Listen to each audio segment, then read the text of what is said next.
And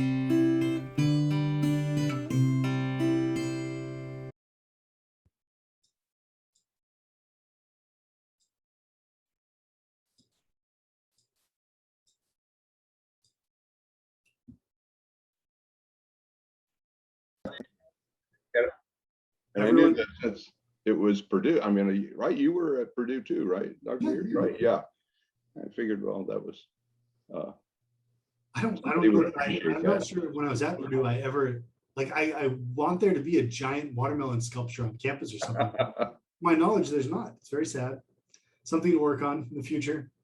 Or on my alumni letter, be like, dear philosophy department, please put a giant watermelon in the department. But again, maybe it's highly controversial because maybe there was something against removing the watermelon seeds from the watermelon. Apropos for cancel culture. Yeah. For cancel culture. Dare we cancel the seeds of watermelon? All right, on that note, welcome everybody. Thanks for being here to the Be Better Club. Our topic this week is free speech, intellectual diversity, and HB 233, but we did listen to a podcast on cancer culture, and those things are, I don't know, loosely related for me, but I think thinking about what are limits on free speech, what does intellectual diversity or diversity itself entail, and then putting that through the practical lens of what values are driving this Florida legislation that was passed last year. Thinking about that big landscape, I think, is a really important thing to do as a community. And it's a small community today. There's only 5 of us. So I didn't know if you, well, I'll just let you all start wherever you'd like to, but it seemed like an important thing to talk about. And Allie, are you up to date on Florida legislation? Do you need a primer on 233? I do. Sure, let's go with yes. Yes, okay. So okay, good. House Bill 233 was passed last year, and it's stirred up a lot of controversy in the state in higher education because it's specifically targeting higher education. The summary of the bill reads that it prohibits shielding students, staff, and faculty from certain speech. It requires the State Board of Education to conduct annual assessment of intellectual freedom and viewpoint diversity.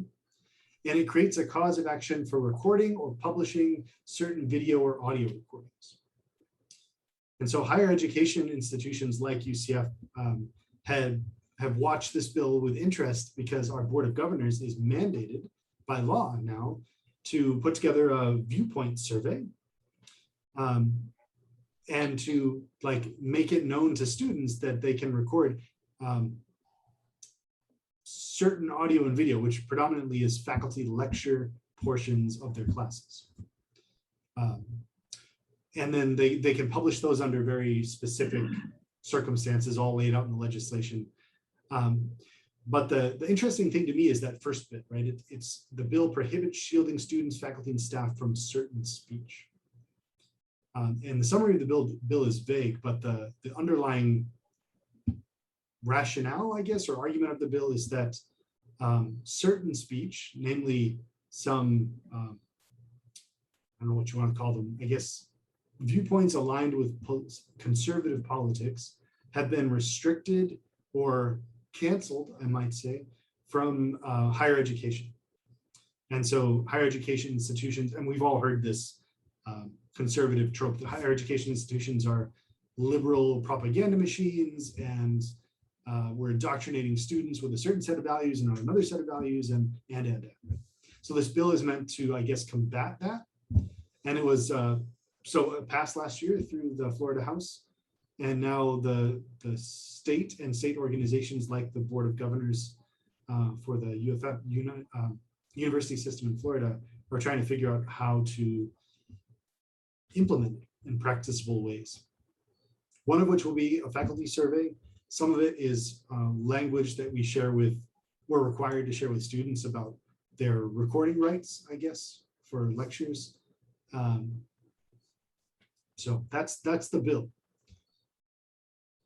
And it seems the media coverage of the bill has sort of set this up as a polarization, right? That on the one hand, you've got these conservative legislators who don't like universities anyway, passing legislation to try to get their viewpoints included in university education, and you've got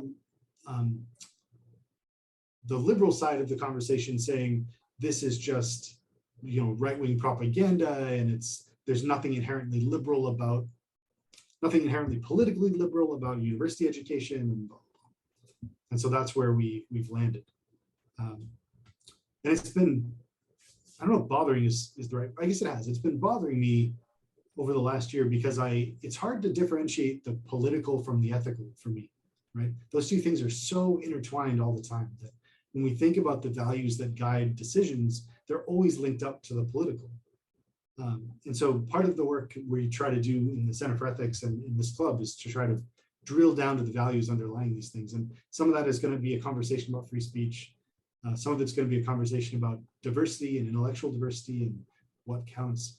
But I think also embedded here is that like epistemic ethical connection we keep making. Like in what ways are we identifying what the truth of the matter is in factual claims versus other sorts of claims, and which ways are those guiding our ethical decisions? So I don't know what to, and there's also the podcast, which we could talk through, which you might or might not have listened to. So that's all in the landscape, but that's the primer, I guess, on 233. And if we want, we can, I can pull that up and we can sort of talk through the language of the bill if we're interested in the legal side. I do think on the bill, I think those are two separate issues that are rolled into that bill. So I don't know if you have one that you prefer to start with. No, Whitney, whatever you'd like to jump on is fine.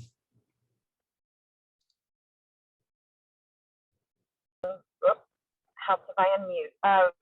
I think the first thing that comes to mind, because I just heard about this a week or two ago from a professor, because I'm in a class geared around professional development for our field, and there were a couple reasons why this bill came up. And the first, so talking about the viewpoint, when it was described to me, this idea that our faculty will now need to identify themselves and their viewpoint feels very reminiscent to me of the communist red list.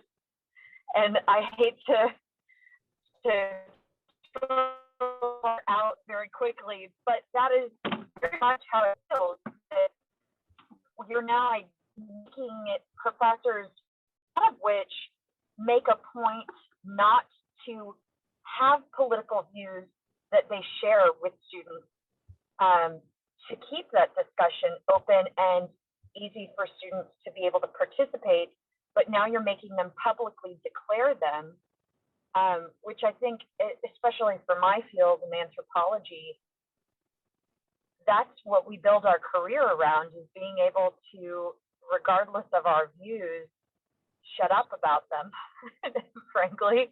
And, you know, all of us clearly are going to have our own views, but that's part of what we build our career around, is learning how to keep those views to ourselves and to be able to open our ears and listen to the individuals that we're working with, especially in the student situation, because we only add to the diversity of the field by allowing that diversity to exist in the classroom as well, because you don't get those conversations. So I feel like it's, for me, it feels counterintuitive to then have a professor have to publicly announce their views. So I think there's a lot that went into passing this very quickly that doesn't necessarily take into account the fallout that could occur from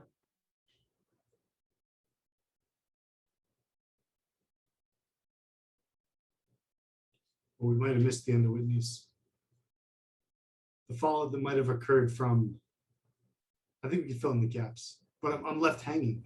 Yeah, I think, yeah, there's a whole episode or a whole storyline that plays out where the English professor makes a bad joke, and it was definitely a bad joke, but he was using it, what he said was taken out of context, but the reality is, in the classroom, he uses the Nazi salute, and he was using it to make a point, but a student in class recorded just that section, and it became a meme that went viral. It's not the dean, it's called the chair, but I do believe it's on Netflix, but it's Sandra Oh, but she's the chair of an English department, and it's one of her professors in it that whole scandal takes off about who used to be the former chair of the department. But it was really interesting to see how it played out in the show, because there are definitely good points and bad points to the professor, and there's a lot of ways that you could make the argument either direction. But it was interesting to see how it played out and how quickly it escalated as well. But it prompted a real life conversation with my husband about what the future of academia looks like, especially if you're able to be recorded at any time in your classroom. So going into that second part of that bill, in any other sphere, it's not okay for you to record anyone without their knowledge or consent. And so it is again counterintuitive that you would then allow professors to be recorded at any time without their consent. So I don't know. I don't know how you guys feel about this, but yeah. And so just for add a little clarity, as far as I know of the bill so far, it's not that students can record faculty at any times. There's very specific language in the bill about lecture portions of presentations. You can't record other students' views and language and conversation. And then you can only post publicly what you've recorded under very certain specific circumstances, which might include like legal cases or claims of harms or something. So it's the bill of language is supposed to be, Sterling wrote like that maybe the bill is about censorship, more or less, right? The bill is supposed to be combating this sense that there's censorship going on in the classroom at the universities generally, right? And so one of the questions Whitney and everybody else is like, and I asked this to Sterling in the chat here, is like, are there any ever conditions where censorship is ethically appropriate? Right? That is, are there some views that should be censored? And it seems like the university, it seems like many faculty at the university suggest that, yeah, like Nazi salutes in class, not covered under free speech, right? Or maybe they are, but they're ethically inappropriate. The legal end I want to stay away from because I don't like the law and I'm not a lawyer and it's messy and all that business. But there's some actions that you could take in a classroom as a faculty member that would seem to me to be censorable, right? Ethically inappropriate. The Nazi salute from the chair on Netflix is one example of that. But like, we had a UCF faculty member who came under fire last year, I guess, for saying some things that made students upset in the classroom about race specifically. They were like white supremacist sorts of claims coming out of publications this faculty member had made. And that led to the university responding and saying that is ethically inappropriate. And yet they couldn't fire the guy for that because it's covered under free speech. And yet it's so antithetical to what the university's ethos is, or its mission, the values encoded in its mission statement, that the university had to respond. So it's, if you want to step away from the UCF context, the interesting philosophical question for me is like, under what conditions is censorship ethically appropriate? And there might be, one answer might be, it's never ethically appropriate. Like free speech is a value that we hold paramount and that everything should be allowable all the time, right? It's I've heard this as a meme online, but this is like the snowflake argument, that if you're offended by what somebody says, that's on you, that's not on the speaker, and you just have to get over it like tough potatoes, right? That's not my argument, by the way, but it's an argument. Allie, go. I think you have a really good foundational question, you know, under what circumstances is censorship appropriate? I think then you get into the other problems. Let's say like under certain ones, maybe we identify a condition, but then it's the who's allowed to do the censoring or the policing, really, and who's subject to that policing. Like, is it equal, or is it like, can a student do that, or can a, so realistically too, like even with this Netflix show, which I did actually binge watch over the weekend, this was a professor giving a lecture, and that included fascism in it. And so he had this one moment which was recorded, and then out of context, students changed it, like changed the visual and the image into a meme.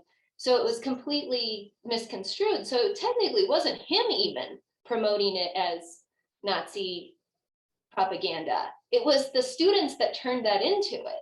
So, but they were not under fire. The first person who put that out there didn't get like questioned, are you like promoting Nazi propaganda? So it's kind of interesting, because even if we do identify grounds that are under censorship, at what point who gets to, so the question is, who gets to police that? Who falls under that? Is it equal, or is it unequal of who's going to be censored?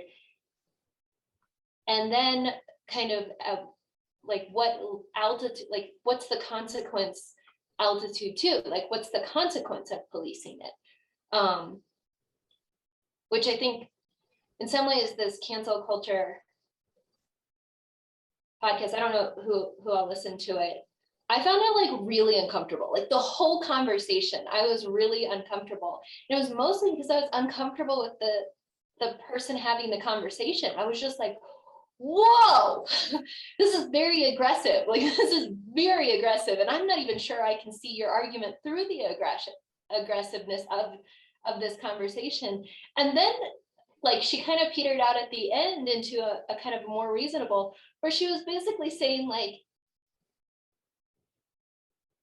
everybody's messaging around cancel culture is too aggressive. You need to calm down and like check your consequences. And I was like, okay, well then you too, you too, person. Like, so it was a really interesting just to kind of experience her take on it. But that's what I'm meaning about, like at what point, I think the question of what point is censorship required, and then also what is the punishment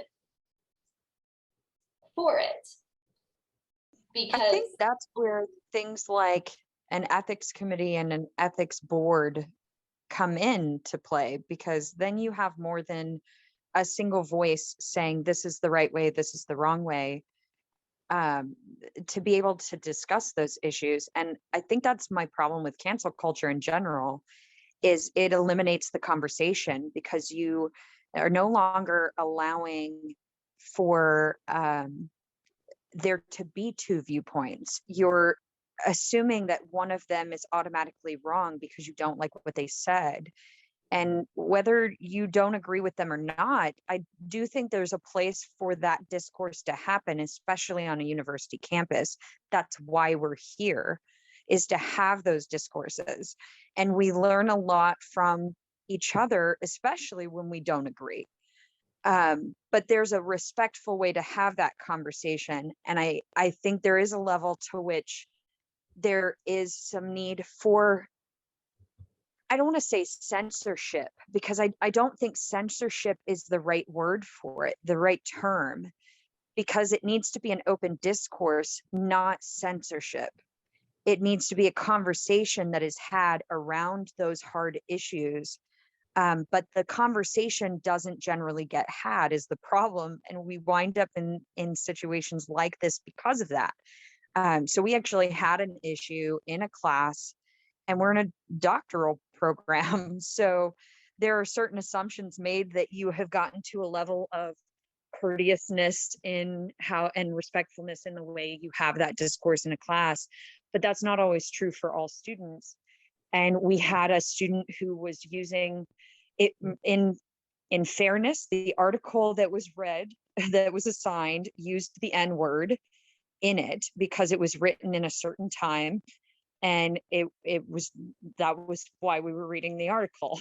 But there was not a conversation that happened at the beginning that said, this is not a term that we will be using in this class, and here is why. If you want to have a conversation about that, we can do that to start this conversation. But there were no guidelines to that discussion that was put out. Well, what ended up happening is there was also an African American student in the class who felt very uncomfortable by the conversation and did not feel like they could openly have this conversation either, because they felt like they were already under the gun, based on how the conversation started. So in those instances, because that would be deemed as part of hate speech, I do think that there's a level to which we need to make sure that those things don't happen and that the discourse happens in a particular way in classes so that all students feel safe and comfortable to learn and participate. But there again, I don't necessarily think that's a conversation about censorship. That is a conversation about why we generally don't use that term and why it's potentially making one of our students uncomfortable. And it wasn't just the African American student who was uncomfortable. Everyone in the class was uncomfortable except the person using that word. So it's one of those conversations that it wasn't addressed immediately because it took the professor off by surprise and they weren't sure how to handle the situation either. And it became a bigger conversation, but that I think they handled it about as well as they could, where it went up the chain. They had a full conversation about it at a faculty level to then discuss how to handle the situation and mitigate any issues that came out of it. But that's what has to happen on a university campus. But by dictating it at a higher level where you don't necessarily, you're just drawing these black and white lines of what's okay and what's not okay, you're limiting the faculty's ability to help their students to learn and grow as a society even. So Yeah, I will kind of take that out of just the educational context and go back to the whole debate about cancel culture. And I think that's the intent, and it's become a media shortcut. I mean, I call the press lazy right now. The press has gotten very lazy in reporting, and some of it is understandable. Their jobs are threatened. They're asked to do a little more with a lot less. And it is easier to shut the conversation down than to provide the context about it. So that is gone from the mainstream media to social media. And so that ethics of journalism has disappeared in terms of an editorial context. And so now we bring that into the educational arena, and we're feeling that same pressure because it's what our students have come to expect. They've come to us expecting to be listening to people shouting at each other. And Dominique, I love what you have up there. Don't raise your voice, improve your argument, because that is what becomes lacking. And that's what I do with students all the time. It's not about what you say, it's about how you back up your recommendation, back up your opinion.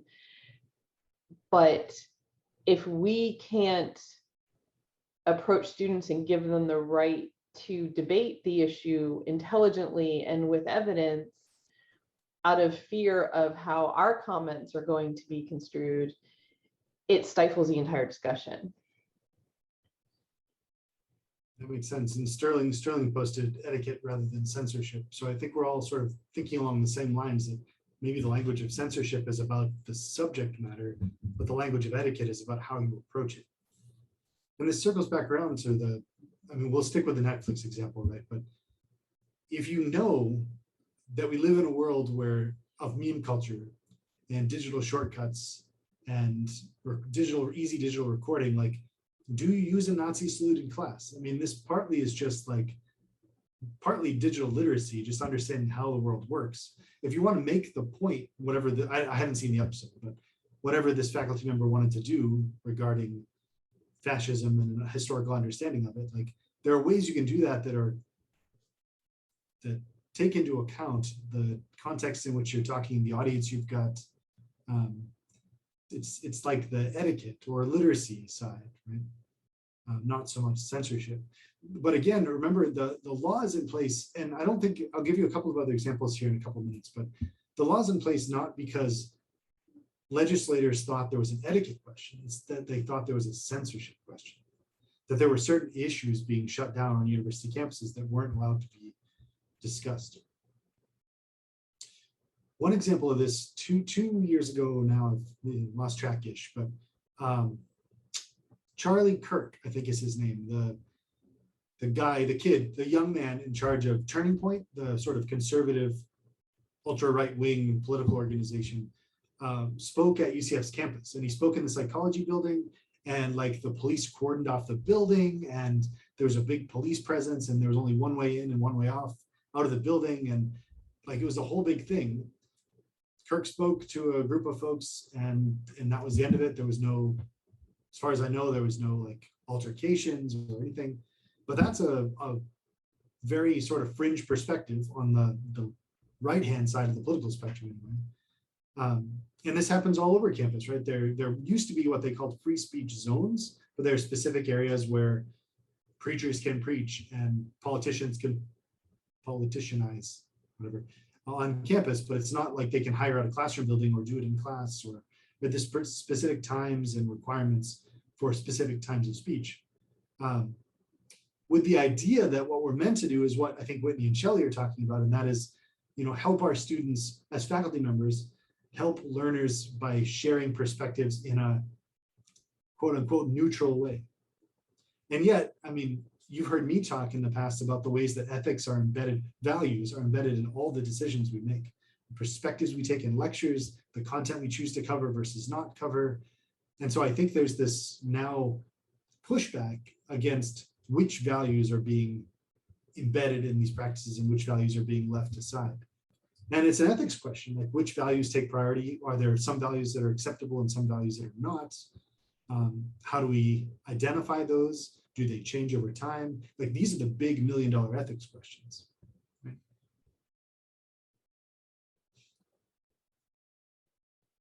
Can I give you one more example that's on my mind? A friend of mine just reached out mentioning that he was upset because in his philosophy department at Portland State University over the weekend, a faculty member, a longtime lecturer, associate lecturer, 10 years in the job, quit. And he quit because, and I can send you the link, he quit because he claimed that the university had a culture of, that the university was a social justice factory, that the only inputs were race and gender, and the only outputs were social justice, and then nothing else was allowed to be covered. And this faculty member, he taught a course on science and pseudoscience, and he brought in everyone from like Occupy Wall Street protesters to flat earthers, right? To sort of give the students a perspective of what counted as knowledge, what counted as science, what was pseudoscience. And so he felt like his job was to give students a plethora of perspectives. And he too felt, I think, similarly to our Florida legislature, that the culture of the institution was such that some voices were shut out. Now, I don't know what to do with that. I don't know if it's right or wrong, but I think it's important to think through, right? That there are some, if it's the case that there are some marginalized perspectives, what's the justification for marginalization? So you're kind of broaching one of the areas that I was thinking that some of this leads down to, is that realistically, like, it is a question of power.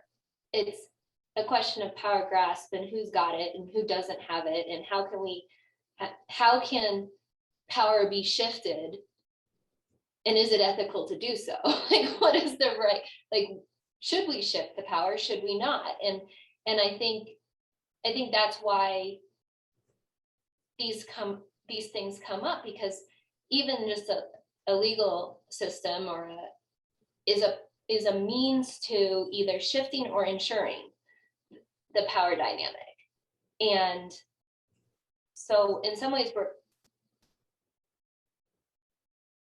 even though we can be asking about like what's the right or when or how, I think it's scary when we acknowledge that some of the why is just because of that power. We're talking about how can we intentionally or actively move power dynamics around.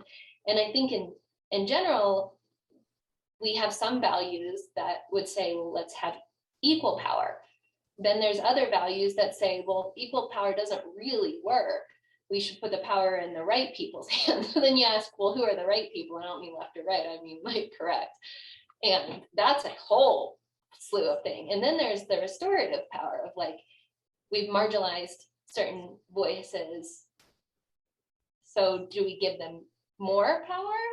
Like do we give that the marginalized now compensatory power, and thus shut down the groups that have more? So again, I know this is like we're referencing this Netflix thing, but it was a shift of technically we've given faculty has had a lot of power to express their opinions and all of it and what they want, and they have a lot of influence in sharing intellectual ideas, but it was highlighting that the students don't have power, and the students are the representative population of the students.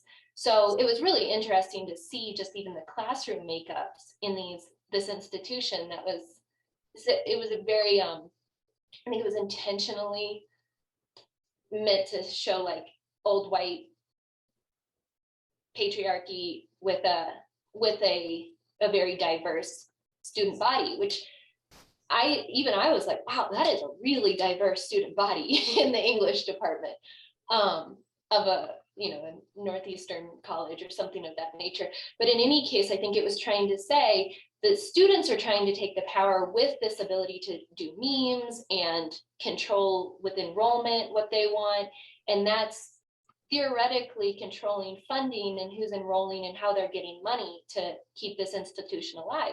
But then on the other hand, they have the board and the donors and the things like that. So it wasn't about this professor. This professor has no power.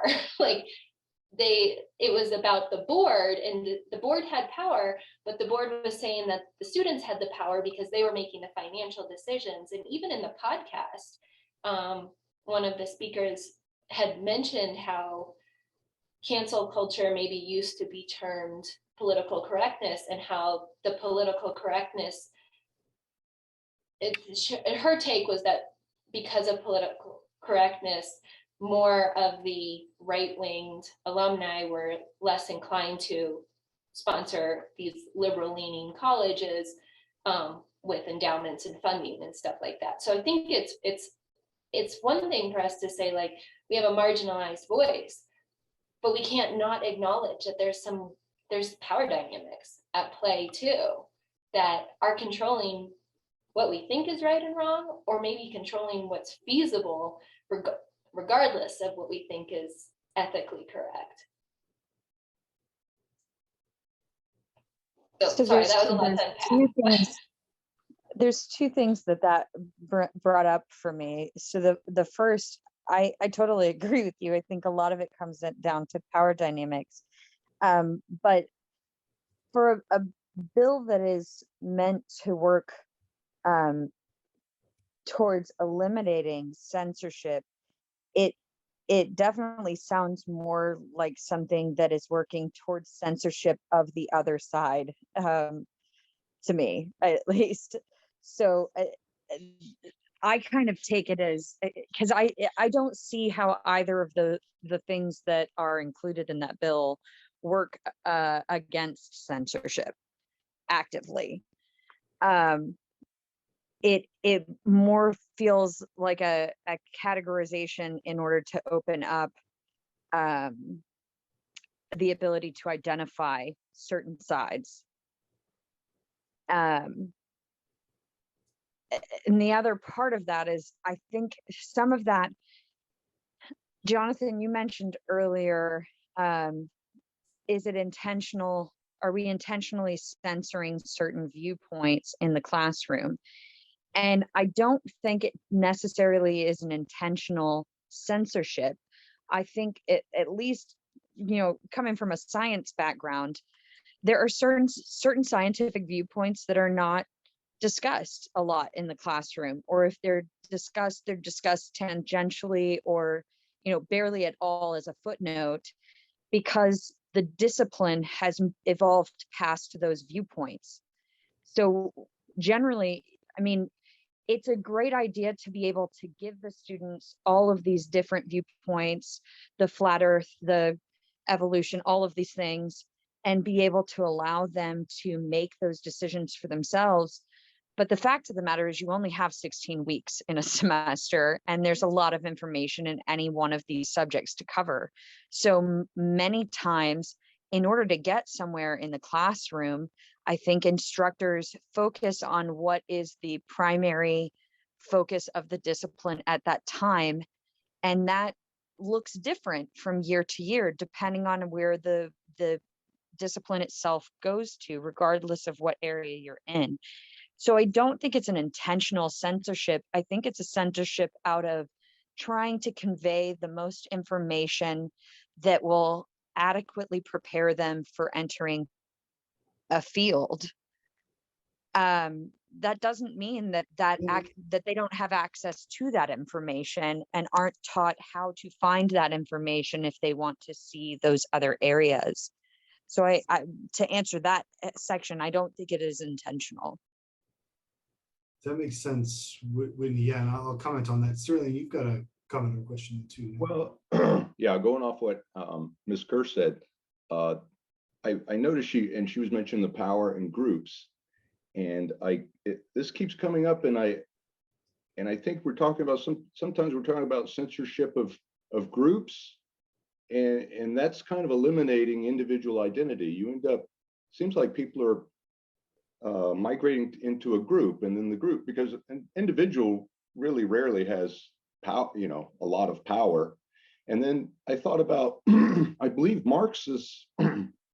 Karl Marx's division of labor was built on creating little groups within the labor system.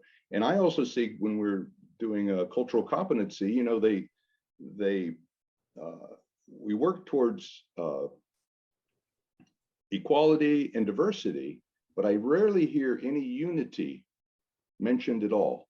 And you see, I'll give you an example. The Haitian community in Miami is something that we talked about, and they do not want to be lumped in with, if the literature was true, with African Americans. They want to maintain their cultural identity in the group, and Haitians got a bad rap in Florida back in the 80s and 90s for AIDS and different things going on. And yeah, they're wonderful people. And but there again, they don't have the unity isn't across the different diversities. It's they end up creating little enclaves, and whether these enclaves can get power or not. But and Ms. Kerr is referring to not a ethnic diversity, but a group that someone identifies, and I guess the group can get power, and they can be oppressed. I mean, you were referring to the different groups at the Portland University, right? It wasn't individuals really expressing themselves. It was, I'm going to get with a group, and then that's going to be my voice. So I see the groups getting power, but it kind of unfortunately to me eliminates a lot of individuality. As far as, do we want diversity among, to have a lot of groups, or do we want people to have diversity as individuals? So those are just some key points that I picked up from that. I'm not sure I have an opinion about any of it because I'm a fledgling, but those are just things that I noticed. Yeah, thanks. I mean, part of our goal is I think in these conversations is not to solve any issues, but sort of to identify really clearly the arguments offered on both sides of these apparently polarizing, contentious sort of issues. And sometimes we can do that in the abstract. Sometimes we're going to need examples, but I've heard a lot of talk about power, and I think we should address that more because I think we can't let go of power and its important role, but it can't just be power, right? There's got to be something else going on there too. And then we've talked about individuals versus communities, and whether it's individual voices being shut out, censored, whatever, or whether it's individuals and how that all maps out, whether the university has a value culture or many value cultures, and what the goal of the university is, whether it's to just give students perspective on the diversity of issues, whether it's to train them. I think that was Whitney's point, right? Just to train them as future disciplinarians or professionals, or whether it's to give them some sort of critical engagement skills, which is the view of, I guess, traditional like liberal arts college education is this critical engagement, critical thinking skill more generally. And a university like ours, like an R1 research university, federal funding, indebted to the state, like it's wearing all those hats. It's trying to uphold individual faculty and students' rights. It's trying to sort of bring in diverse group perspectives. It's trying to balance out power relationships. It's trying to both train future professionals and give university educated individuals a broad enough sense to make sense of a complicated world. It's trying to do all of that all the time. And that puts it in a really awkward position. I'm going to read you a tweet. This is now public news, right? So Charles Nagy is the UCF faculty member in psychology who was fired from the university. He was fired for student misconduct, but he got national attention, negative national attention, I guess, because of student pushback against some tweets he made. So here's a tweet from June 3rd. You'd ask me the year and that would be really good. 2020, I think. So Nagy tweeted, "Sincere question. If African Americans as a group had the same behavioral profile as Asian Americans, on average, performing the best academically, having the highest income, committing the lowest crime, etc., would we be still proclaiming systemic racism exists?" Now that tweet feels dirty to me, right? On the other hand, part of me wants to say, I could see an argument that says, he can tweet whatever he wants, right? It's a free world. And yet, Ali's point, right? This is a university faculty member with a PhD educating students at UCF, which has its own value culture, in a time when conversations about systemic racism are front and center. And Nagy felt then, and I assume still feels, that his view that systemic racism was, if you read into this tweet, like, I don't know what, overblown or something, like he's tweeting against that. And a lot of his publications and professional work had that same sort of bent to it. Now the university, there's lawsuits pending and all sorts of stuff because there's a side of the conversation on the legal side which says he was fired because of the tweets and they found reasons that fit the law to let him go, right? Which would be bad. Or he was fired because of student misconduct and the tweets were just an example of his orientation to the students, which was a fireable offense. And both of these sides of the conversations, the law is going to work out. That's not our job. But our job is to think like, in a statement like that, that is at least culturally insensitive, if not racist, which is the claim students made. Like, what do we do with that at a university? Is that the sort of view we want to say, no, that's the sort of view HB 233 protects, right? It's a unpopular viewpoint. Again, this is not my argument. I can imagine somebody saying, this is an unpopular viewpoint with students, maybe with the university, maybe with culture at large, but this is somebody who's in a position to share his viewpoint, and that's the nature of the university, is that every viewpoint is valuable. So I'm going to jump in there because I really thought what Sterling had said was pretty interesting too, and it it also ties back to like the consequences, right? So when this distinction between the individual or a group is really fascinating, because we're talking about like the organization of the institution. We're talking about an individual who's tweeting, albeit an individual in a power position. And the consequences are pretty great if you consider like that's his life, like that's his job, that's his livelihood, that's his academic career, which you get fired for something like that from an academic institution, it's probably the end of your career in that domain. And so it's really curious, I think, even with the cancel culture, is the idea that we're canceling a person, an individual, and their lifestyle and their livelihood, but as a punishment to something that's on a greater scale, be it a racial group, a long-standing academic institution, a region, country, age group of children reading books. Like it's really interesting that we're punishing an individual so profusely, not necessarily for their crime, but for their crime's relation to other crimes. So it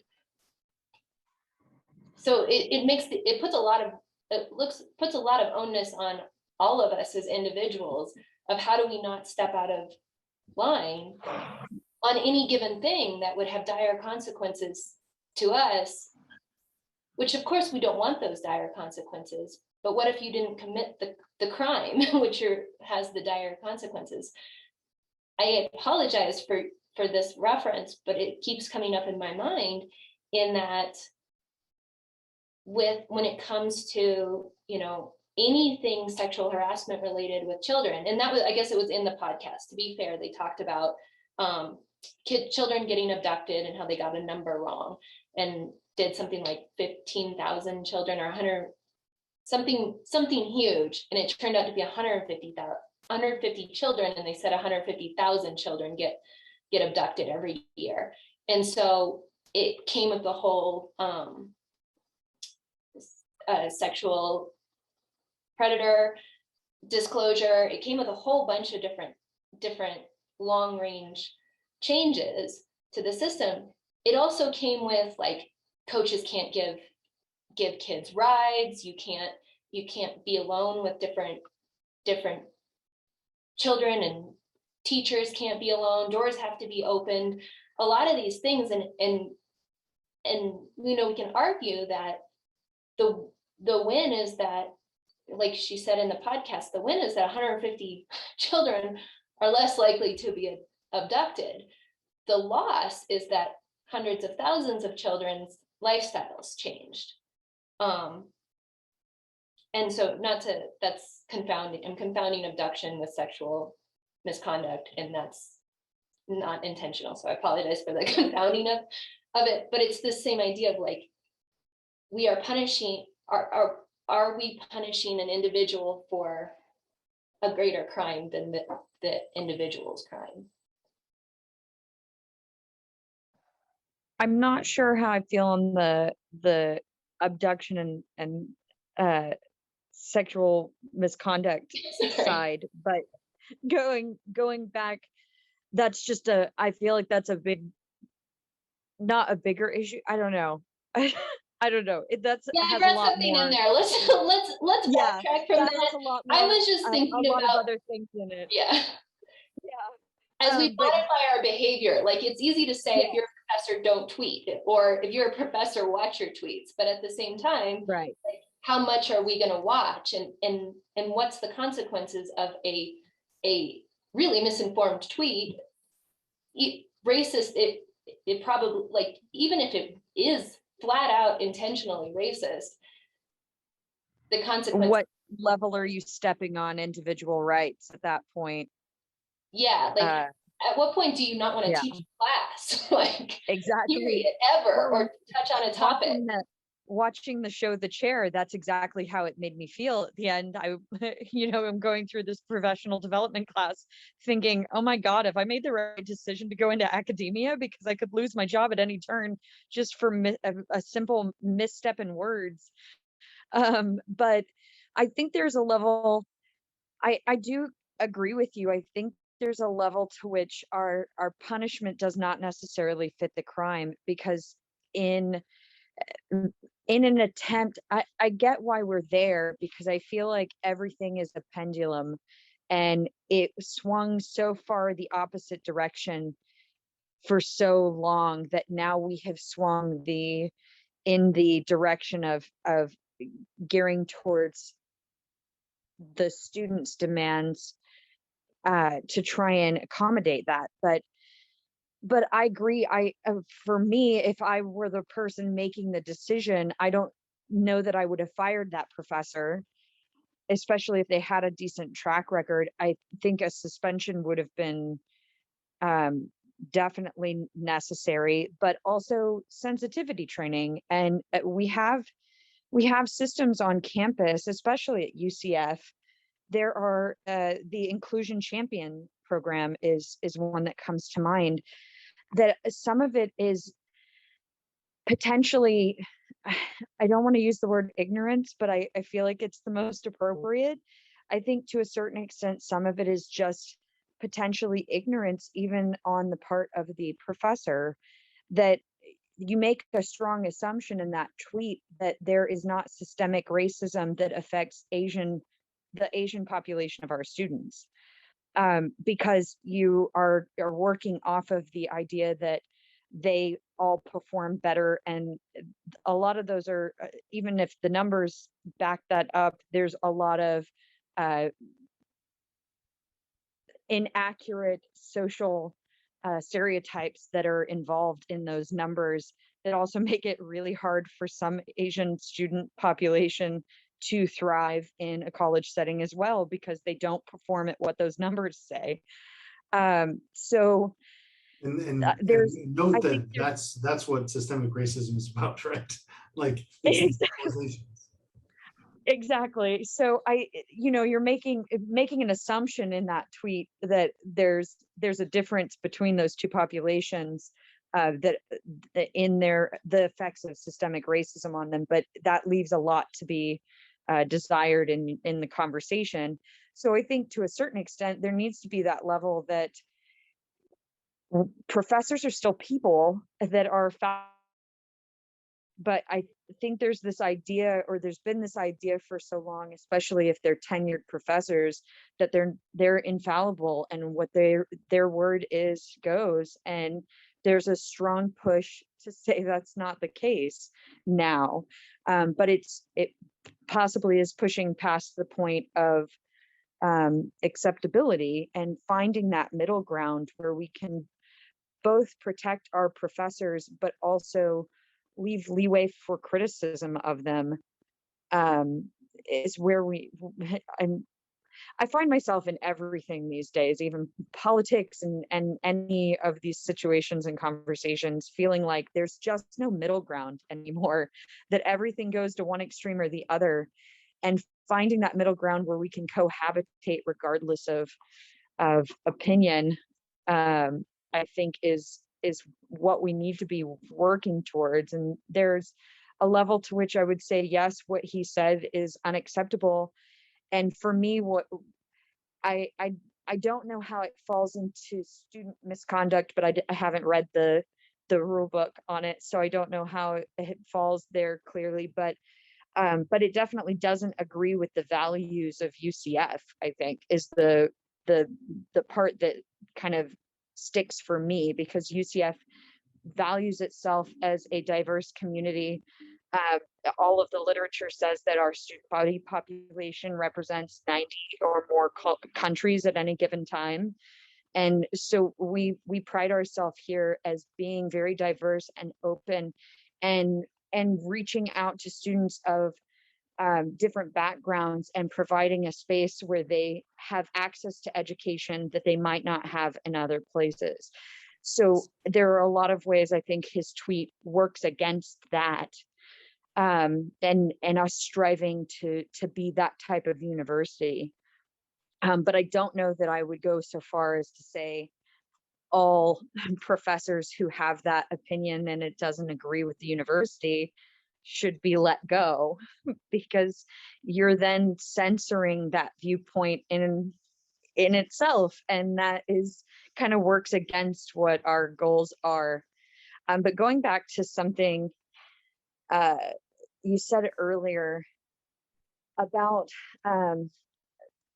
the ideas the university strives for, and we were talking about the development of professionals as well.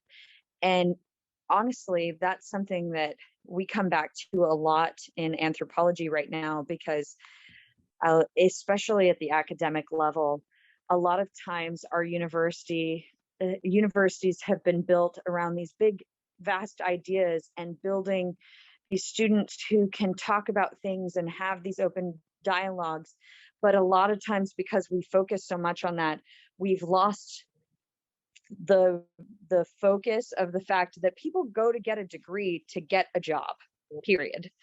They are here to train in order to be employed after they leave.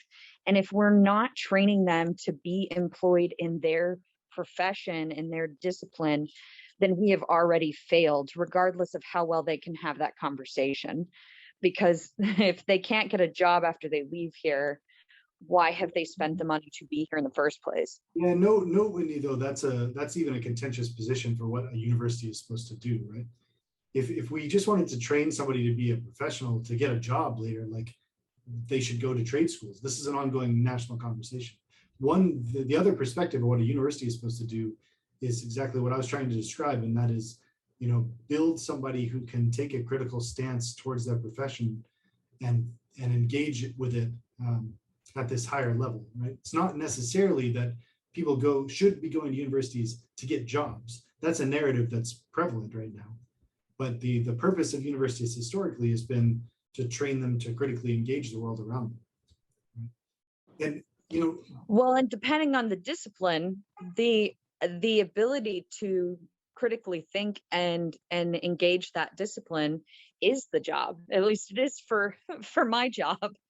But one of the problems we've had in anthropology that has brought that up is the lack of ability to place students after they graduate, and the ethics of continuing to push people through doctoral programs into a field that doesn't have well, as the governor of Florida at the time 10 years ago said, anthropology doesn't have a future and Florida doesn't need more anthropologists. That was the narrative that went out, which made us need to then critically rethink our position in our own discipline and what we're doing wrong in our university programs if that is the narrative that is going out into the public. But we have great ideals and we're churning out people who can critically think, but they do still need, there has to be a healthy balance between those two, I think. I don't think either one should be prevalent in the conversation without the other. I think it needs to be a balanced situation where we still take that into account, because otherwise we're just churning out a lot of people who might have great ideas and be able to talk critically on a conversation, but they also have mounds of student debt that they never recover from again. Yeah. And we're kind of on a tangent about the nature and future of higher education, which is important. We can do that another time, but I want to draw us back to what's at stake in this conversation about free speech and intellectual diversity. We've offered a lot of examples now of different faculty members or whatever, and I think still I want to make sure we're not losing track of the fundamental question, and that is, like, what are the limits of what we can say and what are the conditions under which we can say them? I think those are really important questions to continue to mull on, whether it's about Negi or the other faculty members we've brought up in this discussion, or just generally, like, are there, I mean, there's sort of two perspectives you could take here, right? Either that there are some values that are worth, or value perspectives that are worth censoring because they're the wrong values. And that's like a universalist take on ethics and values. The other side of that coin is more like smells more like a relativist perspective, and that is no, we shouldn't cancel anybody, because even if there's rampant disagreement with a particular perspective, there's no way to ethically evaluate it as better or worse than anybody else, except by the sort of like democratic and pejorative sense. Like the more people don't like it than do like it, and therefore we're going to oppress it. And there's certainly middle ground here, but I think keeping those two poles in mind is really powerful, because I think more of us fall on the, right now, more of us fall on the, there are some values that we shouldn't be upholding. And so they shouldn't just be given a egalitarian take at the university, like given as much space as every other view. But it's not the case that everybody thinks that, and it's not necessary that we think that.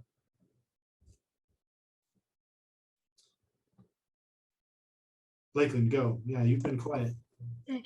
I just, because it seems like maybe the rhetoric that we've been saying in the meeting so far is being kind of like on the same page-ish. I kind of want to play devil's advocate a little bit here and say I'm not sure how strongly I believe that anyone is actually 100% for freedom of speech.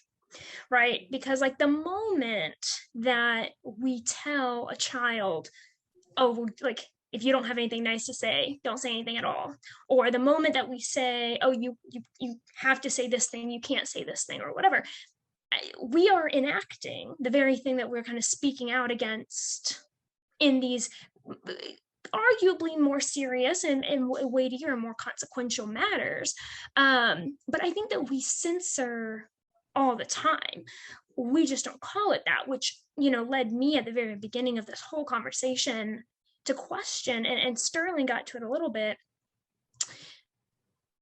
how are we defining these terms that we're using? How are we defining censorship? How are we defining cancel culture? Because censorship, I think historically, and I would argue a little bit personally, definitionally, is more of, are we censoring informational sides of things, right? Access to the information of a side, not the sort of value-laden opinions of a side, right? So because there's a difference to me between saying you can't talk about capitalism in general, can't utter the word, can't utter any information about it, can't do it. That to me is censorship, and that's not great. That's not good. But if someone is being derogatory in their conversations about these different things, right? Being derogatory on people who believe in capitalism, or being derogatory against those who don't. Is it, and we say, hey, like you can't say those things to people. You're not being a decent human being at the end of the day, right? Is that the same thing? And to me, it's not. To me, there's a difference. And to me, we enact those kinds of things all the time. And last thing, and I'm done, and then you can like walk away and say, I have no idea what I'm talking about. But, last thing is, I agree, right? That the pendulum has swung. And we would hope at some point, maybe whatever we're kind of conceptualizing as a middle ground can be reached. But I think what we're seeing is the result of so much silence and oppression and people being kept out of things, that now it's like, okay, you're not listening to me, so now we're taking it to the extreme, so that hopefully one day we can get back to this place that we're all equitable, and that sort of thing. So,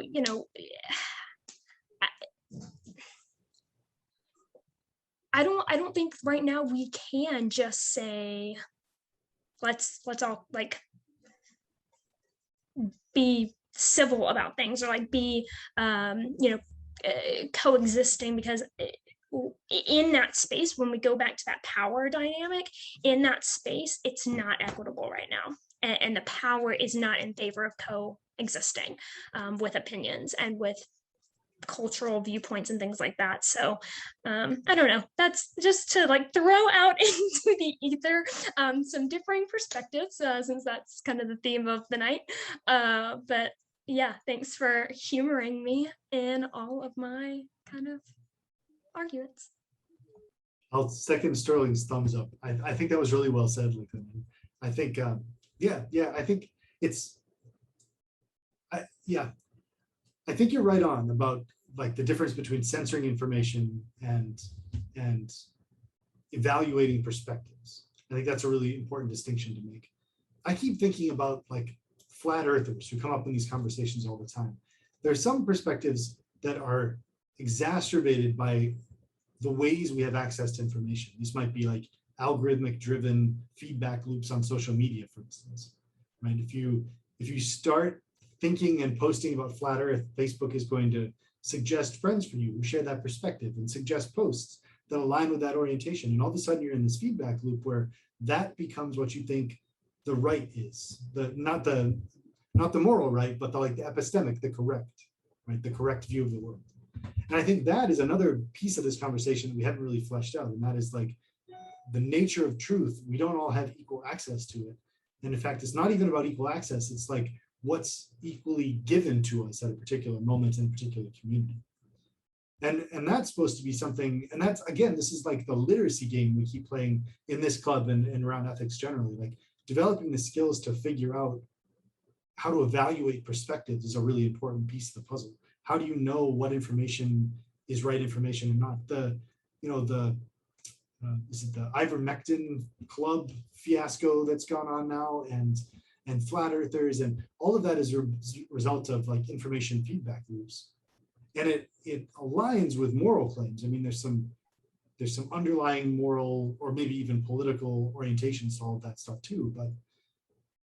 But I wouldn't want to think that what you said, Lakeland, about like the pendulum shift being the result of oppression, like my having to worry that the flat earthers are being oppressed and we ought to give them equal footing, because the flat earth view is just demonstrably false. Like there's a truth to the matter there. That's not the case with all issues, obviously, but I think differentiating those like epistemic issues from those ethical issues is also really important. I just, back to the podcast, have we decided that cancel culture does exist or not? I'm not sure where we were, because that was kind of the theme of the podcast, right? Was that guy said it does not exist. Yeah, good. Ali did a good job of drawing in the podcast, and Ali, you might course correct me if I've got it wrong here, but the arc of the podcast was there's this thing, cancel culture, and there was like a grumpy back and forth, and it got a little aggressive. But towards the end, the distinction was made between cancel culture for like legal conviction reasons, Bill Cosby and Harvey Weinstein, like legally convicted of sexual misconduct, like cancelable. But you can't, it's the argument was that it's weird to lump legal conviction for sexual misconduct in with like, the example was losing a beverage endorsement. Like if you say that cancel culture is all of that, then you're making category mistakes that aren't helpful. Right? So yeah, like the argument is that cancel culture is too broad a concept. Yeah, I think it goes back to that it's just lazy. It's lazy terminology that shrouds or covers the fact that we're talking about a lot of different things when we're talking about, be it cancel culture, be it political correctness, be it censorship, be it legal rights and things like that. But it's the same. It kind of came down to the same thing, is that when we cancel something, we're equating those to the same, all those things, and we're ignoring and being too lazy to talk about what it was. So what they were saying is don't cancel convicted sexual violators or say that we are condoning these convicted sexual predators and things like that. And then likewise, even on the cancel of maybe seemingly lighter topics, call it what it is, and don't just cancel it, dig into it, talk about what it is, and talk about what you're not condoning, or what you are actively saying that you want to be against, or what you're shedding light on. Don't just like straight up cancel it and then pretend like it doesn't, now it doesn't exist anymore. Problem solved. Well, Dr. Kerr, and this is something else that, and kind of along the watermelon lines, a few years back, I think I did mention to Dr. Beaver, walking between buildings. Well, I guess it's been canceled. The Washington football team was the Washington Redskins, but no one ever addressed the name of Oklahoma. And is it because nobody knows that Oklahoma is a land of bread man? And to me, previous legislation, President Obama, he waded into the Washington Redskin question, but never brought up changing the name of Oklahoma, which to me would be a governmental issue. I mean, how do you force a private entity, football team, to try to force them to change their name when you don't address it at the state level? And then like I said, I guess it has to do with the watermelon thing. Maybe I'm the only person that knows that Oklahoma means land of red man. So therefore, I'm the only person that would find it. And I'm not condoning either way. I'm just saying it seems to me that what's it say? Don't assume hypocrisy when ignorance will suffice. Something like that. And so it's just an example. I'm just kind of like with Lakeland in this term. I'm just throwing stuff out there and seeing if it draws any interest. Yeah, these are, I mean, there's just a couple of issues there, right? That the stronger analogy would be is if every, like, I don't know what, anniversary of Oklahoma or something, a bunch of like white European settler Oklahomans were dressing up as Native Americans and waving like in headdresses and face paint and like, acting the part. Red facing, I guess, would be the equivalent. Yeah, but would that be honoring Native Americans or criticizing them? I mean, I think that was up to Native Americans, and that was the point with the Washington Redskins. Right. And I think a similar thing happened with Oklahoma. That would be the strong analogy. So I am from Oklahoma, so I want to comment only because the conversation has come up. And funny enough, when I was younger, we were actually taught that it meant home of red dirt. But when the conversation came up in Oklahoma, it is a Choctaw word for red people. But the terminology was deemed to be less about the ethnicity and more about the fact that Oklahoma is full of red dirt. We're the home of red dirt in reality because there's a lot of clay in the soil. So far, my understanding of the conversation as it happened in Oklahoma was that we deemed it still an appropriate name because the people there are red regardless of ethnicity because of the amount of red clay in the soil.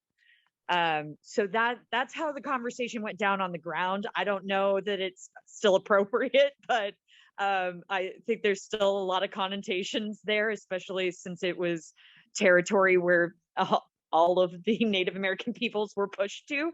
But that's how the conversation went down in Oklahoma. So. Thanks, Whitney, for weighing in there. Yeah, I forgot that you were from Oklahoma. That's helpful. Yeah.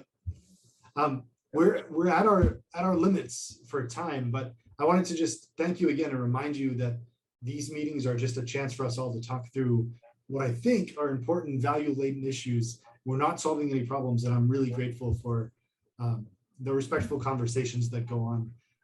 I don't come with any expert knowledge on functionally anything, but except that I think having conversations about the values that underlie these issues is fundamentally important. So we're going to keep doing it. We're on in 2 more weeks. There's another podcast to listen to then. And if you've got comments or questions for me along the way, feel free to reach out. I'll stick around, but thank you. I'm going to stop the recording. All right.